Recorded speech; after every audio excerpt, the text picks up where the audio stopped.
Now, this video right here is crazy. The reason why it's crazy because Melissa Ford doesn't want to acknowledge that there are great black men out here. She don't want to talk about that.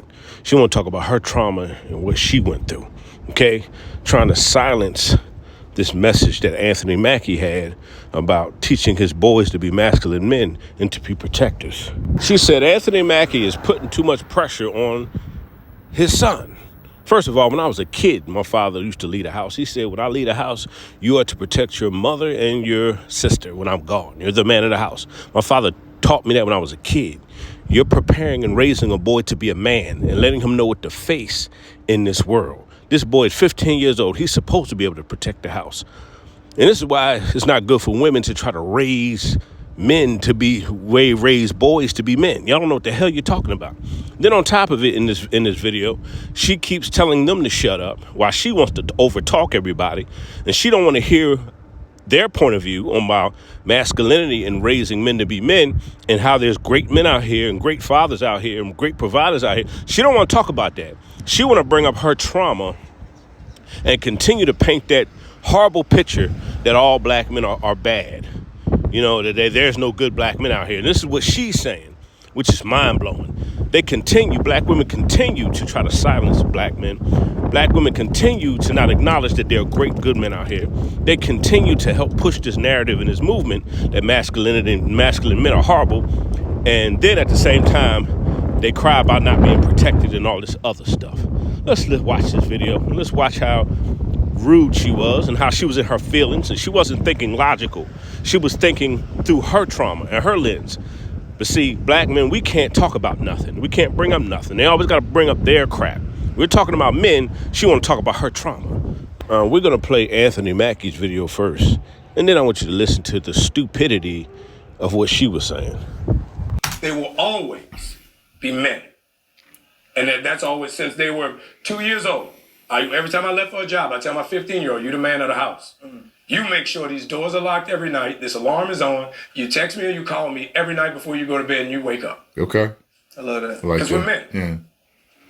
I'm telling you, as a man with a daughter, we got that part. But you can't. We're talking about just men. I know you yelling, but we're just talking about men. I understand. We're not talking about your daughter, your mom, your sister. We got that part. This conversation started and should end with men telling you about men and the erasure of men. Yes. You don't need to speak to somebody with a daughter to see how a man feels. Speak to a fucking man. Okay, let her get her shit off. No, please. No, he just please continue. He completely shut down everything that I put. No, because I can't respond to the Doshi thing. I can't respond to the bear thing. Respond. I can't because it all factors in. It does. My fucking argument when you keep bringing up this bear shit, it's fucking pissing me off because you are being willfully fucking obtuse. All right, stay fucking there. You two, you have daughters. Mm-hmm. What is it that you are teaching your daughters in terms of when they go out into the world, how to conduct themselves?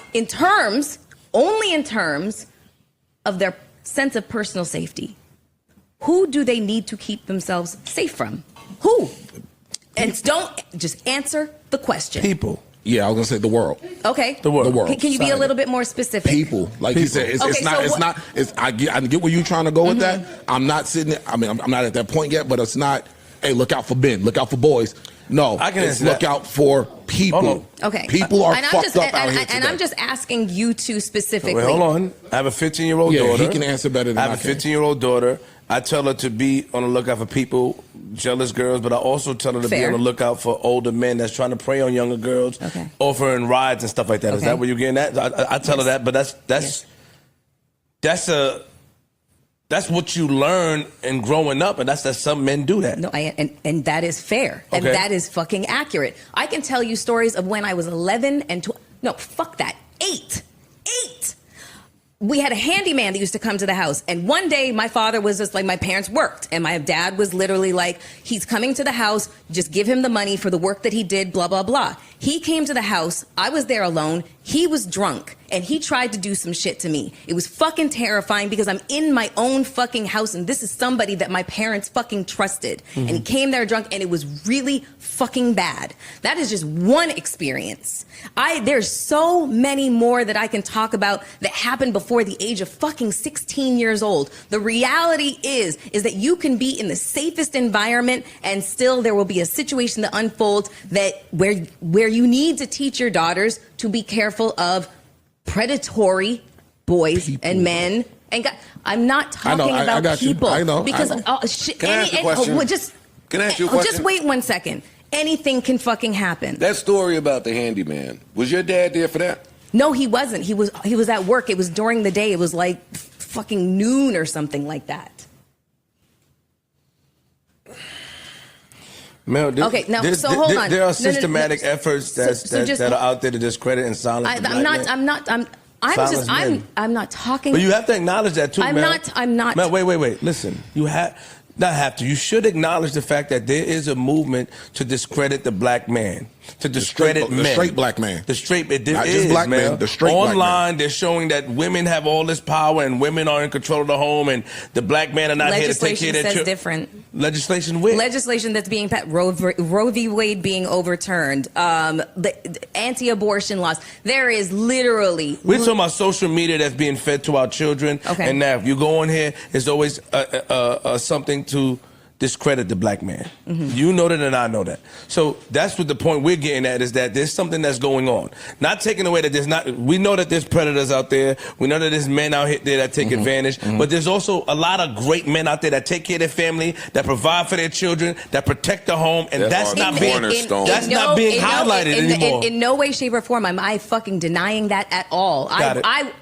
I'll highlight it as much as possible. You don't when you say I'd rather be around a bear. Oh my God, literally. You don't though when you say that. Stop, because the fucking bear is literally just a fucking extreme metaphor for the high incidence rate of fucking sexual assault against women and girls. That's it. It is a fucking metaphor. Get over it, okay? Mel. That has nothing to do with the erasure of the concept of the straight fucking man. It has nothing to do with it. It has to do with sexual assault. Melissa That Ford. is it. That is it. That is all. That is it. That is all. But what does Hold that up, teach? please let me get this Go ahead, Joe. one word, please. And we don't have to yell and get hostile here. Okay. We don't have to You're do that. right, but I'm very frustrated by the way that conversation has been handled over the course of months over here. Especially for somebody who has literally experienced it. Literally experienced it more times than I care to count. I'm going to say this in closing because I feel like we have rehashed the bear conversation a bunch. That's true. But if the bear conversation is being had through the lens of only sexual assault victims and victims of sexual violence, then you have now answered a question while erasing the rest of the field of men, good men, cornerstone men, legacy building great men. You are erasing that and answering the question through the lens of trauma and pain and horrible experiences with men. So when you hear Anthony Mackie describe what it is to be a man, where is the confusion at? We're not talking about men that do that. We're talking about men, and men should be acknowledged. Because the two things have nothing to fucking do with each other. Listen, all right, look, so just wait. Okay. Just wait. I'm done. The idea... Because she's not going to get it no matter what you say. But you don't get it. But you don't get it. You don't get it. You feel like you're part of the problem because you also highlighted that pressure could be too much for the 15-year-old son. That's the first thing you went to. We are going all over the fucking place. No, I'm just saying that. Listen, whoa. Just 1 second. But you made an excuse for him. Wait 1 second. Wait 1 second. He brought up the bear.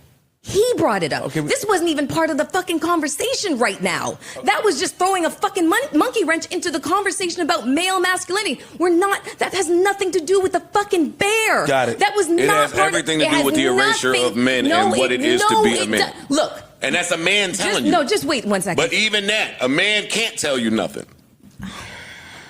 Okay, man.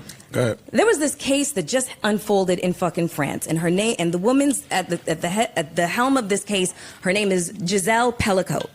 She was 70 years old, and her husband husband spent the better part of a decade drugging her and advertising to men to come over and sexually assault her. And she did not know it. And do you know who these men were? There was like 50 of them, 51 of them got, some form of, punishment, legal punishment. These men were doctors, plumbers, lawyers. They were family men. They were grandfathers. They were all the things. The whole point is that there is no face of a predator. There's no face. There is no look. There's no nothing. You can't tell. So when women are talking about sexual assault, it has nothing to do with, be afraid of, men because they're just scary. It's just there's no fucking picture as to what a predator looks like. The predator can look like your next door fucking neighbor. The predator can look like your fucking father. The predator can be your uncle, can be your brother, can be anybody. That's the whole point. Which is more reason for Anthony Mackie to describe what raising a man looks like. Can I say that he does not become a predator? Can I say something to you, Joe? What the fuck? Here's my thing. Here's my thing. Agreed. Here's my thing. Because that's really we are so used to looking down upon black men. Not saying you're doing it, but people is, because the first thing you said, and I said this when he said about what he's teaching his 15-year-old son, is that you made an excuse by saying that. It's not an excuse. Do you think I asked a question? You asked a question, sorry, ma'am, saying that, do you think it may be too much pressure on this child? Do you want to know why? We don't think that. Do you want to know why I asked that? We teach our boys. Do you know why? I want to know why you asked This is why I asked it. Yes, ma'am. Simple reason why. Because as black people, black women, black men, yes, we are forced to grow up a lot faster than we should. Okay? We are looked at as more mature than our years actually, dictate. And that is unfair. That's unfair to both black female children and black male children. They should be able and they should be allowed to have a childhood, full childhood. That was the only reason why I asked. Had nothing to do with him making a poor decision. I do get that, because on the flip side, the flip side of that be the girl that is maybe 13, 14, and you got to take care of your siblings now. Yeah. You're being forced to be, because society. That's some of the positions that society afford to people. And I understand that, but Anthony Mackie is very, very rich. He has a lot of money. He has a lot of access to things. I'm just talking about him specifically. Okay, I'm not talking about, say the single mom who's got several children and she's got to work 2 jobs. And yes, then she relies on her children. And I understand that. I'm not talking. Is that an exception? Do you give that an exception? And I will give him that he could be considered an exception to the rule. That was the only reason why I asked that question. Okay. And it had nothing to do with, the concept of masculinity being bastardized or forced upon him too early. No, it's just like he's still kind of a kid and he should be able to be a kid. That's the only reason why I asked it.